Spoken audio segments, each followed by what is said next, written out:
Hi guys, welcome back to my channel. आज का हमारा topic class 12 chapter 1 variations in psychological attribute से ही है। आज हम थ्योरी ऑफ मल्टीपल इंटेलिजेंसेस और ट्राइकिक थ्योरी ऑफ इंटेलिजेंस के बारे में पढ़ेंगे। पहले थ्योरी ऑफ मल्टीपल इंटेलिजेंस पे आ जाते हैं। ये हॉवर्ड गार्डनर ने दी है और कौन सी थ्योरी किस साइकोलॉजिस्ट ने दी है ये पता होना चाहिए। ये किसी भी थ्योरी से पूछ सकते हैं कौन सी थ्योरी किसने दी, और जिसकी डेट दे रखी है कि कब दी थ्योरी वो भी पता होना चाहिए। ये बहुत इंपॉर्टेंट है इस चैप्टर से। और ओवरऑल जितनी भी थ्योरीज ऑफ इंटेलिजेंस है वो सारी अपने आप में 3 से 4 मार्क्स का इंडिविजुअल सेपरेट क्वेश्चन उनका बनता है, तो वो सारी थ्योरीज पता होना चाहिए। थ्योरी ऑफ मल्टीपल इंटेलिजेंस पे आ जाते हैं। इसमें हॉवर्ड गार्डनर ने क्या कहा था कि इनके हिसाब से इंटेलिजेंस एक सिंगल एंटिटी नहीं है। एक सिंगल आइडेंटिटी, तुम इंटेलिजेंस को एक सिंगल टर्म्स में नहीं गिन सकते, एकदम अकेली नहीं है ये, बल्कि अलग अलग टाइप की इंटेलिजेंस उसके अंदर आती है। और हर एक जो इंटेलिजेंस उसके अंदर कवर होती है वो एक दूसरे से एकदम अलग है, एक दूसरे से इंडिपेंडेंट है, कोई भी किसी के ऊपर डिपेंड नहीं करती किसी भी तरीके से। हॉवर्ड गार्डनर का ऐसा कहना था अपनी थ्योरी के हिसाब से। उन्होंने ये बोला, इसका मतलब ये कि अगर पर्सन के अंदर एक तरह की कोई भी एक टाइप की इंटेलिजेंस पाई जाती है किसी भी पर्सन के अंदर, तो इसका मतलब ये इंडिकेट नहीं होगा कि वो बाकी टाइप की जितनी भी इंटेलिजेंस होती है उसमें हाई है या लो है। इसका मतलब ये नहीं होगा। और गार्डनर ने ये भी कहा था कि अलग अलग टाइप की इंटेलिजेंसेस आपस में इंटरेक्ट करती हैं, आपस में काम करती हैं, जिससे कि वो मिलकर किसी भी प्रॉब्लम का जो है सॉल्यूशन निकाल के दे सके, या वो पर्सन किसी भी प्रॉब्लम को सॉल्व तभी कर पाता है इनकी थ्योरी के हिसाब से जब एक इंसान के अंदर जो अलग अलग टाइप की इंटेलिजेंसेस है वो आपस में जब इंटरेक्ट करती हैं और आपस में काम करती हैं उस प्रॉब्लम के सॉल्यूशन को निकालने की तरफ। ठीक है, आगे इन्होंने बताया कि इन्होंने एक्सट्रीमली टैलेंटेड पर्सनस के ऊपर स्टडी करी है, जिसमें ये देखा आगे इन्होंने कि एक्सेप्शनल एबिलिटीज़ जो होती हैं उनके रिस्पेक्टिव एरियाज़ के अंदर होती है। उस हिसाब से इन्होंने 8 टाइप्स की इंटेलिजेंस बताई है, जिसमें से पहले आ जाती है लिंग्विस्टिक। नाम से ही पता लग रहा है लैंग्वेज रिलेटेड है, लैंग्वेज के ऊपर बहुत अच्छी कमांड होना। फिर चाहे वो वर्ड्स का प्रोनाउंसिएशन है या कब कैसे क्या लैंग्वेज यूज़ करनी है, बात करने का एक तरीका और ढंग, plus sentence formation and all, और कन्वर्सेशन एक तरह से करनी आती है मेन लैंग्वेज है तो लिंग्विस्टिक क्या होती है? Ability to produce use language. हमें लैंग्वेज प्रोड्यूस करनी आती है और लैंग्वेज को यूज़ करने का सही ढंग और तरीका पता है। ठीक है, और ये कैपेसिटी है लैंग्वेज को फ्लुएंटली और फ्लेक्सिबली यूज़ करने की, जिसके थ्रू हम अपनी सोच, अपनी थिंकिंग, अपने विचार, थॉट्स एक्सप्रेस कर सकें और दूसरों के भी समझ सकें। लैंग्वेज आने का मतलब सिर्फ ये नहीं कि तुम अपना ढंग से एक्सप्रेस कर पा रहे हो, नहीं, जो सामने वाला जिस लैंग्वेज में तुम्हें समझाने की कोशिश कर रहा है, अपने थॉट्स को जैसे एक्सप्रेस कर रहा है तुम वो भी समझ पा रहे हो। तुम्हें लैंग्वेज की इतनी अच्छी नॉलेज है, क्योंकि अपना तो सब बोल के निकल जाते हैं पर सामने वाले के शब्दों का क्या मतलब है वो बहुत कम लोगों को समझ आता है, तो वो आ जाता है लिंग्विस्टिक इंटेलिजेंस के अंदर। समझ रहे होगे मैं क्या बोलना चाह रही हूँ। ठीक है, आगे इसमें है कि पर्सन जो कि हाई होते हैं इस वाले इंटेलिजेंस पर, उनको वर्ड स्मार्ट के नाम से भी जाना जाता है कि ये बहुत शब्दों के जो हैं मास्टर हैं, शब्दों के शेर हैं एक तरह से। इनको बातों के शेर या शब्दों के शेर कुछ भी कह सकते हैं, एकदम किंग टाइप है उसके, क्योंकि इनको वर्ड्स का पता है कब कैसे क्या यूज़ करना है, कब किससे कैसे बात करनी है, या लैंग्वेज को कैसे पुट फॉरवर्ड करना है कि हम जो एक्सप्रेस करना चाहते हैं वो भी एक्सप्रेस कर सकें और जो जैसे सामने वाला बताने की कोशिश कर रहा है हम वो भी समझ जाएं। इतने अच्छे से ये लोग लैंग्वेज को समझते हैं, इन्हें वर्ड स्मार्ट बोलते हैं, क्योंकि ये लोग सेंसिटिव होते हैं। अलग अलग वर्ड मीनिंग्स जो होते हैं ना किसी भी चीज़ के, different shades of word meanings, हर बात का अलग मतलब या हर एक शब्द का अलग अलग मतलब, और जैसे एक शब्द के ही बहुत सारे मतलब भी होते हैं। ठीक है, तो इनको इतनी अक्ल होती है, इतने सेंसिटिव होते हैं ये उसके प्रति, और आर्टिक्यूलेट होते हैं उसको। ये लोग लैंग्वेज को मैनिपुलेट करके भी यूज़ कर सकते हैं, अपने हिसाब से चेंज करके, दूसरे के हिसाब से चेंज करके, किसी को इनकी लैंग्वेज समझ नहीं आ रही या जिस लैंग्वेज में समझाने की कोशिश कर रहे हैं कभी और सामने वाला नहीं समझ पा रहा, तो वो उसको चेंज करके ऑल्टर करके ईजी वे में भी बता सकते हैं, क्योंकि उनके पास लैंग्वेज की इतनी अच्छी नॉलेज होती है।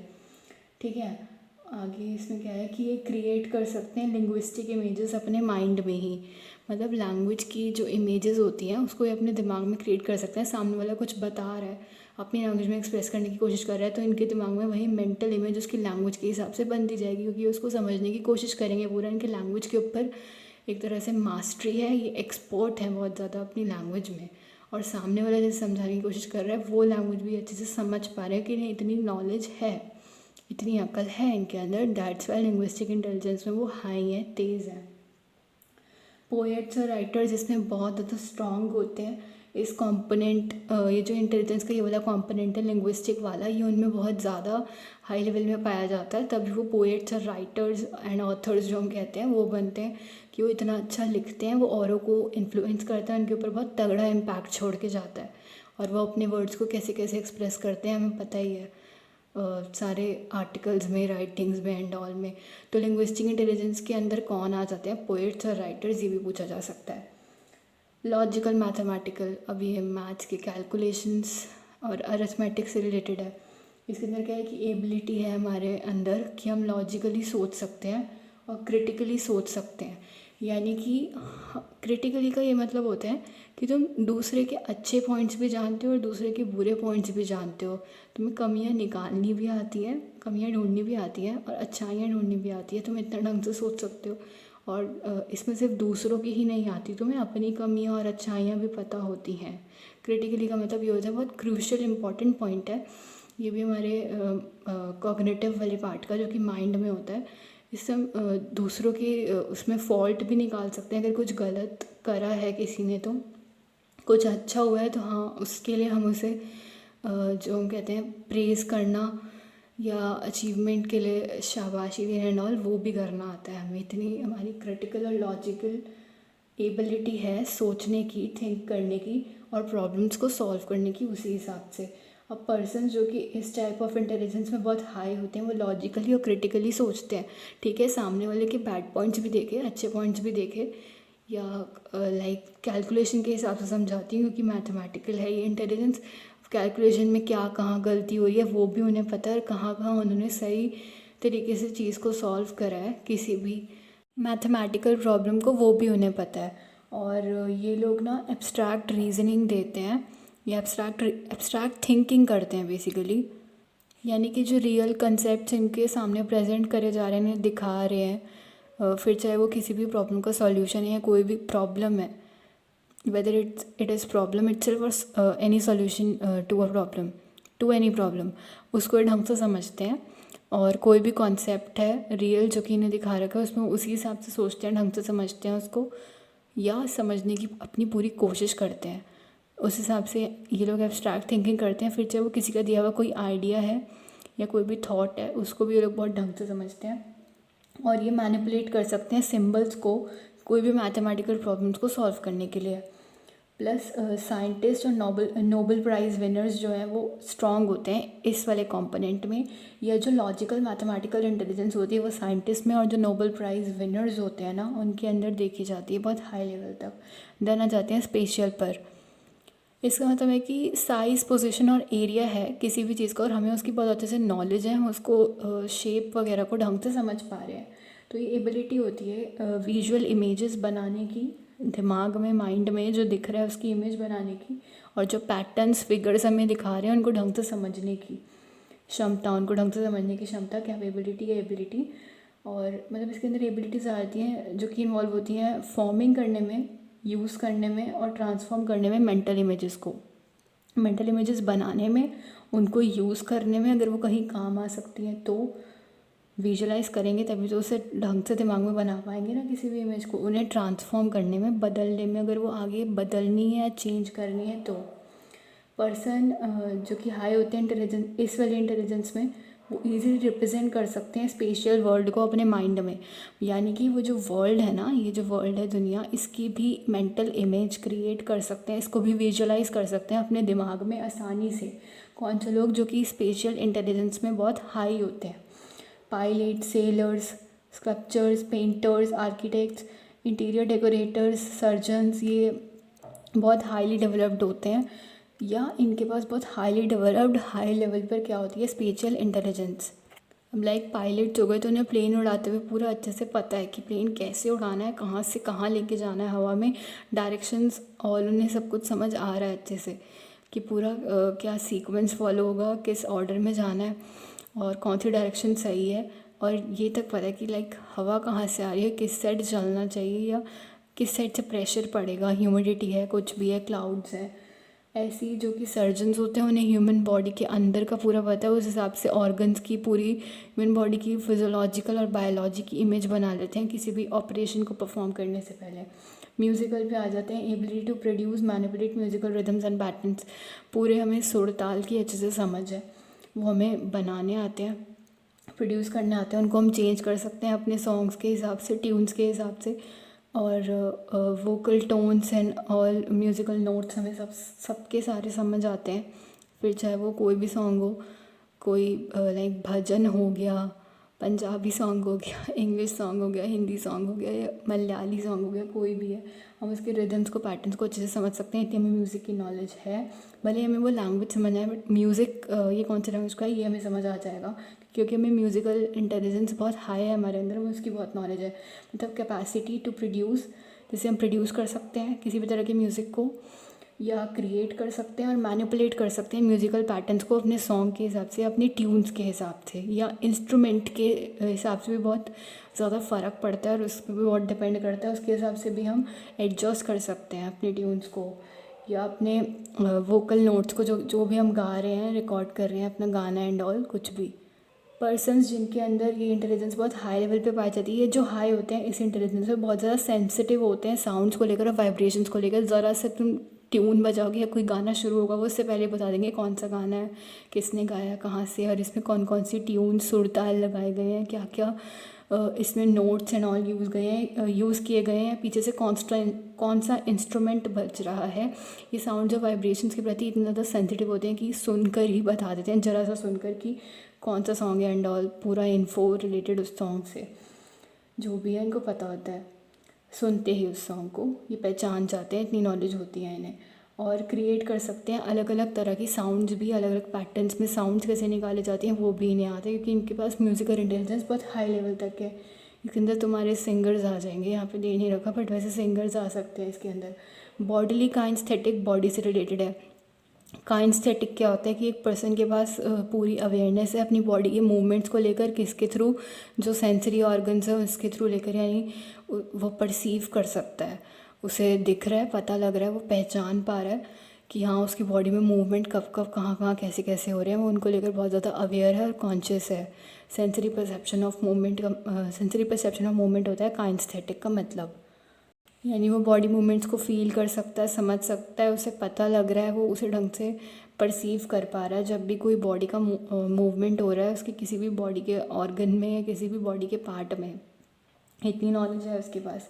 यानी कि एबिलिटी जिसमें हम यूज़ कर सकते हैं अपनी पूरी बॉडी को या अपनी बॉडी के कुछ पोर्शंस को, कुछ स्पेसिफिक बॉडी पार्ट्स को फ्लेक्सिबली और क्रिएटिवली, थोड़े ढंग से, नए तरीके में। फिर चाहे हमें वो कोई भी आसन करना हो, कुछ अलग से बॉडी को जो है शेप देनी हो, या कुछ ऐसा हमें बॉडी को लाइक कहते हैं ना, बहुत मुश्किल टाइप के जो आसन होते हैं ना, वो बॉडी हमारी इतनी फ्लेक्सिबल है कि हम उसके कैसे भी घुमाएंगे, कैसे भी टर्न राउंड करेंगे, वो उस हिसाब से एडजस्ट हो जाएगी, ये चीज़ है। फिर चाहे वो पूरी बॉडी करें या स्पेसिफिक बॉडी के पार्ट्स को करें, ठीक है।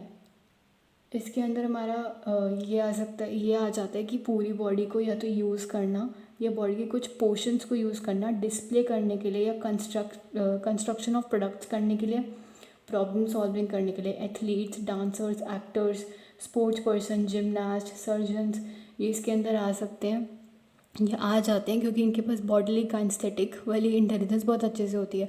बॉडी के सारे मूवमेंट्स बहुत अच्छे से ये लोग कर सकते हैं, और कब कैसे बॉडी कहाँ मूव करनी है वो भी इन्हें पता है।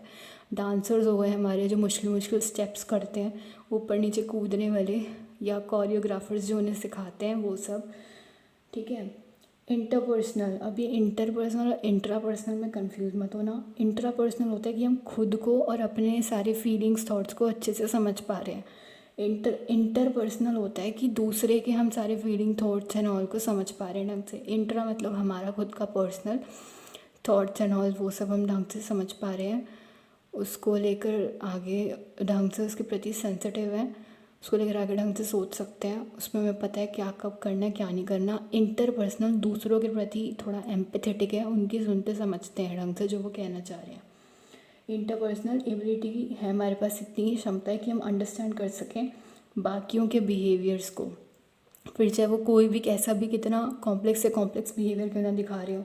मतलब एबिलिटी है हमारे अंदर कि हम दूसरों के मोटिव्स को, गोल्स को, एम्स को या उनकी इच्छाओं को, डिज़ायर्स को, विशेस को समझ सकते हैं, उनकी फीलिंग्स को, भावनाओं को समझ सकते हैं, उनके बिहेवियर्स को समझ सकते हैं, जिसकी वजह से हम उनके साथ एक कंफर्टेबल रिलेशनशिप में बॉन्ड भी हो सकते हैं।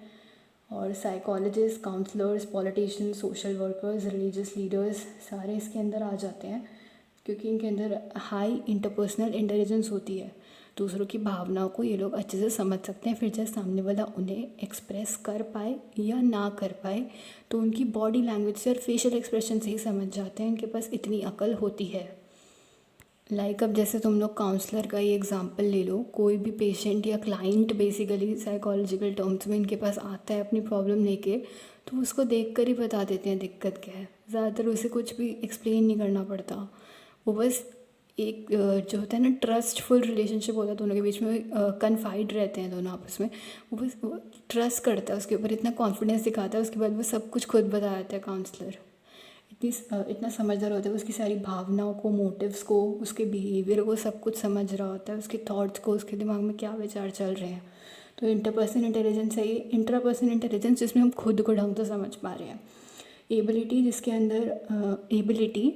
अंदर हम खुद को अंडरस्टैंड कर पा रहे हैं, ढंग से समझ पा रहे हैं अपनी फीलिंग्स को, अपने मोटिव्स को, अपने डिज़ायर्स को, कि हम चाहते क्या हैं, हमें चाहिए क्या, हमें वो पता है। हमारा गोल, मोटिव, एम क्या है, हमें वो पता है, हम उसे समझ पा रहे हैं। हमारी फीलिंग्स, भावनाएं क्या हैं, हम वो समझ पा रहे हैं। हमें पता है हमें कब गुस्सा आता है, हम कब हर्ट होते हैं, या हम कब दुखी हो सकते हैं किस चीज़ से, और किसका क्या बोला हुआ हमें कब बुरा लग जाएगा, हमें ये तक पता है। ये किसकी कौन सी ज़रा सी करी हुई चीज़ हमें बहुत अच्छी लगेगी, हमें वो भी पता है। इसके अंदर इतनी मतलब इंट्रापर्सनल वाले में ये है कि वो नॉलेज जिसमें हमें खुद के अपने स्ट्रेंथ पता है और अपने लिमिटेशंस पता है। हम अपनी स्ट्रेंथ और वीकनेस से, अपनी रग रग से एक तरह से पूरी तरीके से वाकिफ़ हैं। हमें अपने अच्छाइयाँ बुराइयाँ पता है, अपने स्ट्रेंथ और वीकनेस के बारे में पता है कि हाँ ये चीज़ मेरी वीकनेस बन सकती है, मेरी वीकनेस है, और ये चीज़ मेरी स्ट्रेंथ है, ये मुझे ऊपर तक लेके जाएगी, चाहे कुछ भी हो, बस ये मेरे साथ हमेशा होनी चाहिए, हमें ये पता है। फिर चाहे वो किसी का सपोर्ट हो या कोई भी चीज़ हो सकती है किसी के लिए भी, क्योंकि सपोर्ट सबको नहीं मिलता, ठीक है। और उसी नॉलेज को फिर हम आगे इफ़ेक्टिवली यूज़ कर सकते हैं दूसरों के साथ रिलेट करने में। भाई जब इंसान खुद को अच्छे से समझता, जानता, पहचानता है, तो ऑब्वियस सी बात है वो दूसरे को भी अच्छे से जानने, पहचानने और समझने की कोशिश करेगा। ये आ सकता है इंट्रापर्सनल से ही इंटरपर्सनल बनती है और आती है एक इंसान के अंदर। जब तक तुम खुद को ढंग से अच्छे से समझ, जान पहचान नहीं पाओगे, हाँ वही, जब तक तुम, एक सेकेंड सही कर रही हूँ, जब तक तुम खुद को अच्छे से समझ नहीं पाओगे, जान नहीं पाओगे, पहचान नहीं पाओगे, खुद की रग रग से वाकिफ़ नहीं हो पाओगे, तब तक तुम दूसरों को भी ढंग से समझ नहीं पाओगे। ये एक बेसिक चीज़ है जो पता होनी चाहिए तुम्हें, ठीक है। पर्सन जो कि इस एबिलिटी में हाई होते हैं, उनकी बहुत ज़्यादा फाइनर सेंसिबिलिटीज़ होती हैं अपनी आइडेंटिटी को लेकर, अपनी एग्जिस्टेंस को लेकर। उन्हें पता है वो क्यों आए हैं यहाँ पर दुनिया में, उनका मकसद क्या है, उन्हें क्या करना है, इतना उन्हें पता है अपने बारे में। अपनी मीनिंग ऑफ लाइफ को लेकर उन्हें सब कुछ पता है, क्योंकि सबको यहाँ पे धरती पे आने का कुछ रीज़न होता है, एक गोल लेकर आते हैं ना सब। फिर चाहे वो किसी भी एज में डेवलप हो या कहीं भी बने, तो उनको इतना पता है, वो इससे इतना अवेयर है इस चीज़ से। और फिलोसफर, स्पिरिचुअल लीडर्स इस टाइप ऑफ इंटेलिजेंस के एग्जांपल्स हो सकते हैं। नेचुरलिस्टिक, नेचर के प्रति थोड़ा प्यार है, नेचर लवर है, नेचर की केयर करते हैं और नेचर को समझ सकते हैं। मतलब एबिलिटी जिसमें हम नेचर को, नेचुरल वर्ल्ड के फीचर्स को आइडेंटिफाई कर सकते हैं। फ्लोरा हो गया, फौना हो गया, और बाकी जो नेचर में चीज़ें हमें देखने को मिल रही हैं, अपना जो बेसिकली एनवायरनमेंट हो गया, इसके अंदर पूरी कंप्लीट अवेयरनेस है। हमारा खुद का एक रिलेशनशिप है नेचुरल वर्ल्ड के साथ, अपने एनवायरनमेंट के साथ, अपने एटमॉस्फेयर के साथ।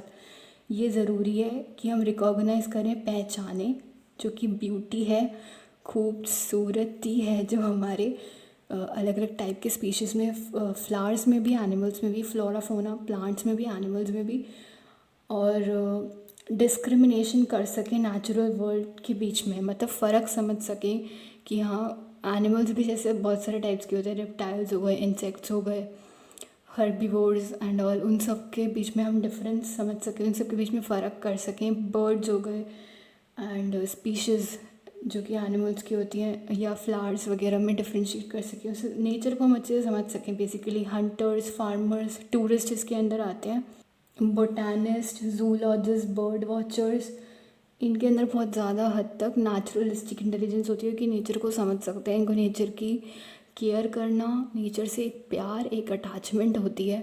नेचर को हार्म नहीं करेंगे, उसको जितना हो सके प्रिजर्व या कंजर्व करने की कोशिश करेंगे कि ये किसी भी तरह से अपना मटेरियलिस्टिक चीज़ों की वजह से नेचर को कोई नुकसान ना पहुँचाए, जितना हो सके उसे बचाते चलें आगे के लिए। इतने अच्छे से ये लोग नेचर को समझते हैं, अपना एक ना कहते हैं ना फ्रेंड टाइप समझते हैं नेचर में जो भी है, फिर चाहे वो सन है, मून है, प्लांट्स हैं, एनिमल्स हैं, सब एकदम इनको प्यार सा होता है उन चीज़ों से। नेचुरलिस्टिक इंटेलिजेंस में ये है।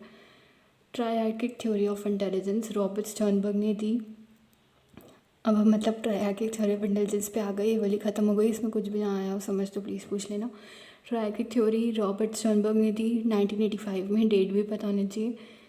और स्टर्नबर्ग इंटेलिजेंस को किस तरीके से देखते थे, इनका इंटेलिजेंस के बारे में क्या कहना था, इन्होंने इंटेलिजेंस की डिफ़ाइन दी थी। इनके लिए इंटेलिजेंस एक एबिलिटी थी जिसमें हम अडाप्ट कर सकते हैं, शेप कर सकते हैं और सिलेक्ट कर सकते हैं अपने इन्वायरमेंट को, जहाँ पर हम अपने गोल्स को पूरा अचीव कर पाएँ, अकम्प्लिश कर पाएँ, और जो हमारी सोसाइटी या कल्चर हमसे एक्सपेक्ट कर रहा है वो भी हम पूरा कर पाएँ और उसे दे पाएँ, उनके एक्सपेक्टेशंस पे खरा उतर पाएँ बेसिकली।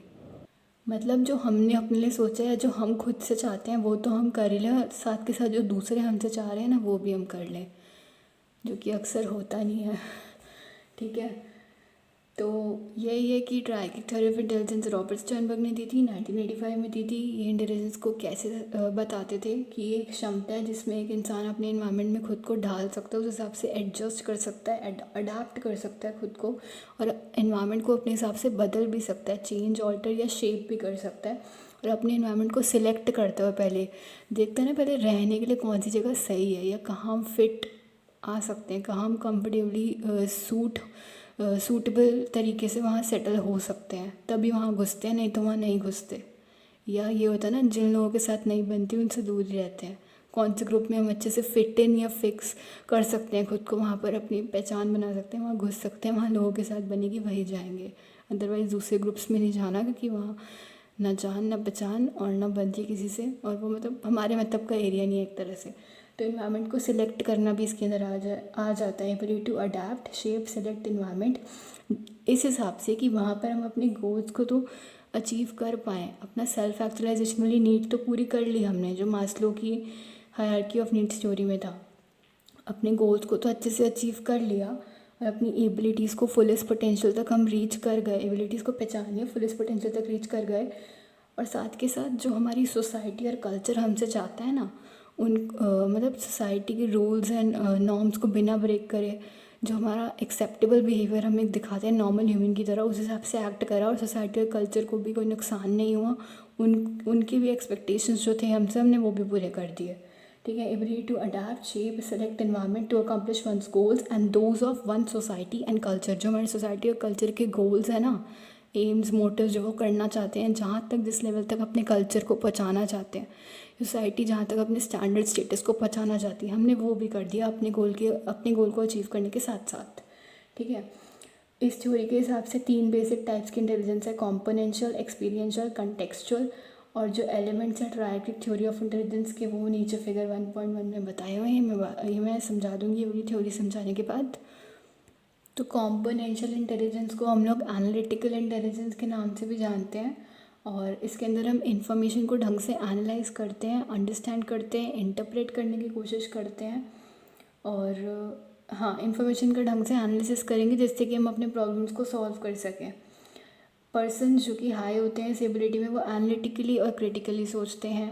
ठीक है, जिससे कि वो सक्सीड हो सकें अपने स्कूल्स में या किसी भी लेवल पे, वर्क प्लेस है, जॉब है, कहीं पर भी, क्योंकि प्रॉब्लम्स को सॉल्व करने वाली चीज़ हर जगह पर ही आती है, हर इंसान को ही फेस करना पड़ता है, फिर चाहे वो एट स्कूल लेवल हो या एट वर्क प्लेस लेवल, कहीं पर भी, ऑर्गेनाइजेशनल लेवल, कहीं भी हो सकता है। ये इंटेलिजेंस के अंदर 3 कॉम्पोनेंट्स आते हैं कॉम्पोनेंशियल वाले में, और तीनों के ही अलग अलग फंक्शंस हैं। पहला आता है नॉलेज एक्विजिशन कॉम्पोनेंट, जिसके अंदर हम जो कि रिस्पॉन्सिबल होता है, जहाँ पर हम लर्न करते हैं और एक्विजिशन करते हैं अलग अलग तरीके चीज़ों को करने के, जहाँ पर हम सीखते हैं, जहाँ पर हमें ये पता लगता है कि हाँ ये प्रॉब्लम आई तो इसको हम किस किस तरीके से सॉल्व कर सकते हैं, या क्या क्या चॉइसेस है हमारे पास, क्या क्या मेथड्स हैं, वेज हैं, तरीके हैं इस सिचुएशन से बाहर निकलने के, इस प्रॉब्लम को सॉल्व आउट करने के लिमिटेड टाइम में भी, और वही जल्दी से जल्दी भी और ठीक तरीके से भी, कि कहीं किसी का कुछ बुरा या नुकसान भी ना हो हमारे हाथों से और हम अपनी दिक्कतों से बाहर भी निकल जाएं। ठीक है, तो नॉलेज एक्विजिशन में यही है, फर्स्ट कंपोनेंट है यही इसी वाली टाइप की इंटेलिजेंस का, which is responsible for learning and acquisition of ways of doing things. यानी कि हमने इतना एबिलिटीज़ ऑब्टेन कर ली, इतना हमने गेन कर ली नॉलेज, कि अब हमें अलग अलग तरीके पता लग गए हैं चीज़ों को करने के, और चीज़ों को सीख गए हैं हम सीखने के। बेसिकली हमने तरीके सीख लिए हैं, अलग अलग तरीके हमने पता कर लिए हैं, हमें इतनी नॉलेज गेन हो गई, इतनी नॉलेज हमने ऑब्टेन कर ली है कि हमने सीख लिए, और हमें आ गए अलग अलग तरीके लगाने के, अलग अलग तरीके अपनी प्रॉब्लम से बाहर निकलने के लिए हमें मिल चुके हैं, अलग अलग तरीके अपनी चीज़ों को करने के हमने ढूंढ लिए हैं। दूसरा कंपोनेंट मेटा या हायर ऑर्डर कंपोनेंट इसे बोलते हैं। इसके अंदर वो प्लानिंग है जो हम करेंगे कि हाँ हमें कोई भी चीज़ या किसी भी प्रॉब्लम से बाहर निकलने के लिए जो तरीके ढूंढे हैं ना, उनको कैसे करना है या उसमें क्या क्या करना है, चूज़ करना पड़ेगा ना। बहुत सारे तरीके हैं, इसमें से कौन सा प्रायोरिटी पे रखें या कौन सा सबसे पहले हमारी हेल्प कर सकता है, या हमें इसमें से चूज़ करके क्या करें, राइट डिसीजन लेना पड़ता है ना।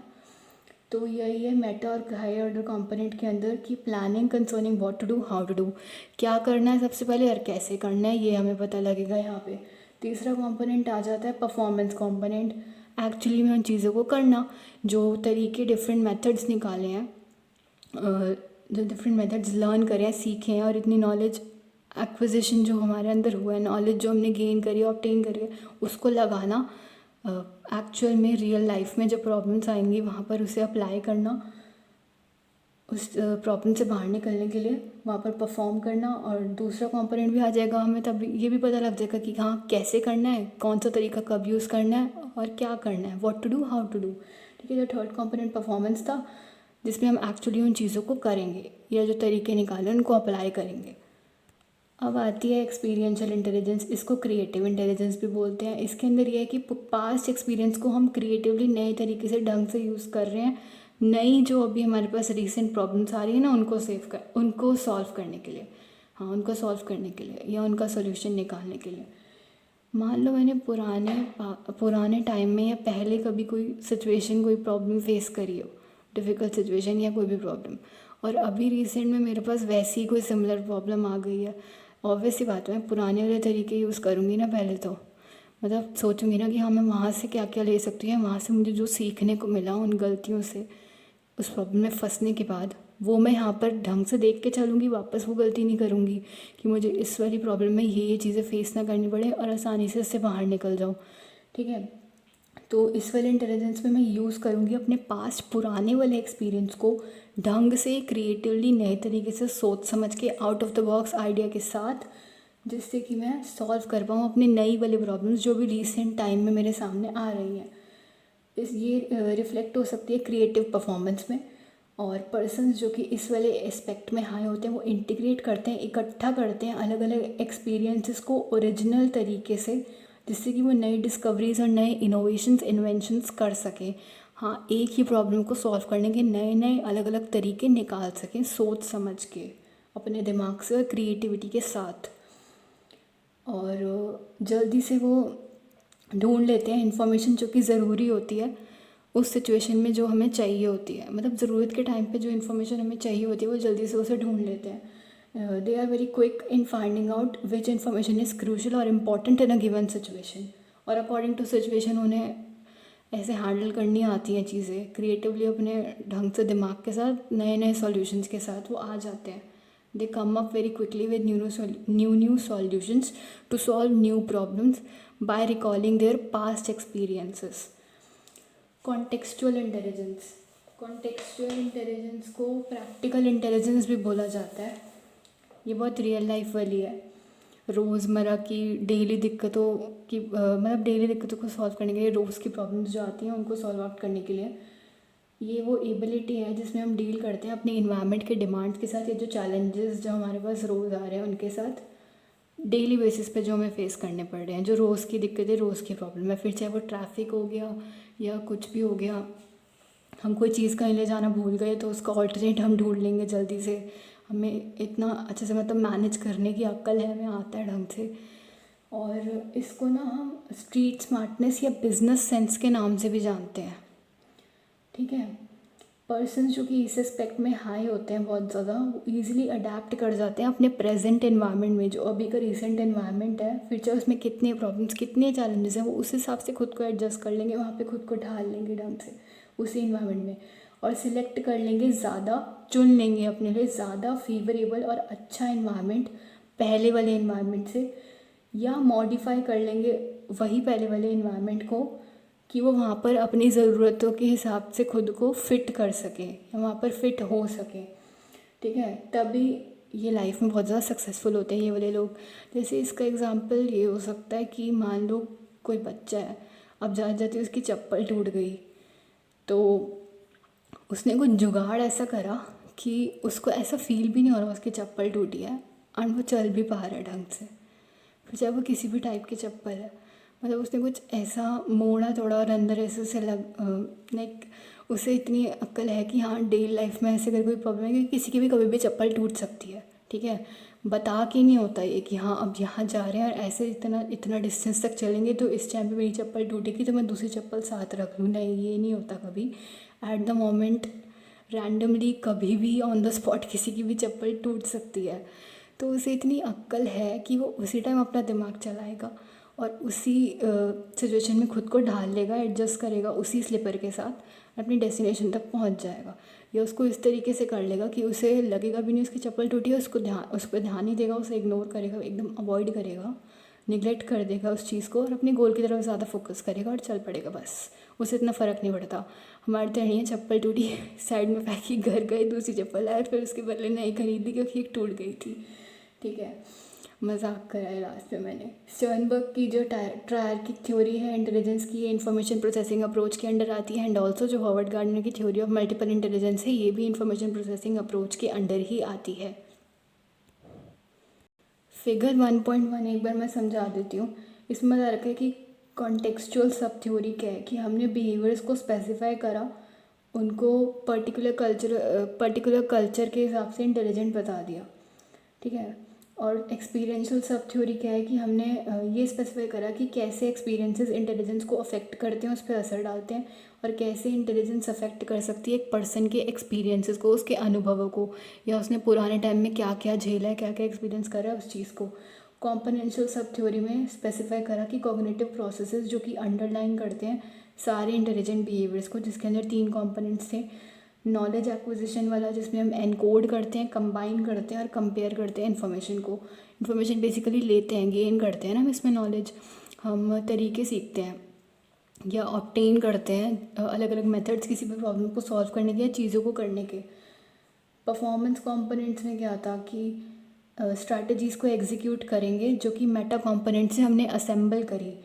मेटा कंपोनेंट्स में कंट्रोल, मॉनिटर और इवैल्यूएट करना कॉग्निटिव प्रोसेसिंग को। जो हमने तरीके निकाले थे उसको हम प्लान आउट कर रहे हैं, अपना अपना एक एक्शन प्लान टाइप बना रहे हैं कि हाँ ये हमें करना है, ये नहीं करना, what to do, how to do, क्या करना है और कैसे करना है, तरीका या प्रोसेस क्या फॉलो होगा इस चीज़ को करने के लिए। वो था मेटा कंपोनेंट में। उसको फिर परफॉर्मेंस कंपोनेंट में लेके आएंगे। डेली लाइफ में जो सोचा है करने के लिए उसे अप्लाई कर दो, उसे कर दो, एक्चुअली डूइंग थिंग्स, ठीक है। इसमें कोई भी डाउट हो तो प्लीज़ पूछ लेना। वैसे नीचे वाला बॉक्स बस आसानी से समझाने के लिए दे रखा है, आएगा नहीं ये, बट फिर भी पता होना चाहिए, कुछ भी छोड़ना नहीं है, रिस्क बिल्कुल नहीं लेना, पढ़ के जाना है सब कुछ। ये मेरी थ्योरी भी यहाँ पे ख़त्म होती है। नेक्स्ट में पास मॉडल देखेंगे। अभी के लिए इतना ही। कुछ भी समझ ना आया तो प्लीज़ पूछ लेना। Thanks for watching.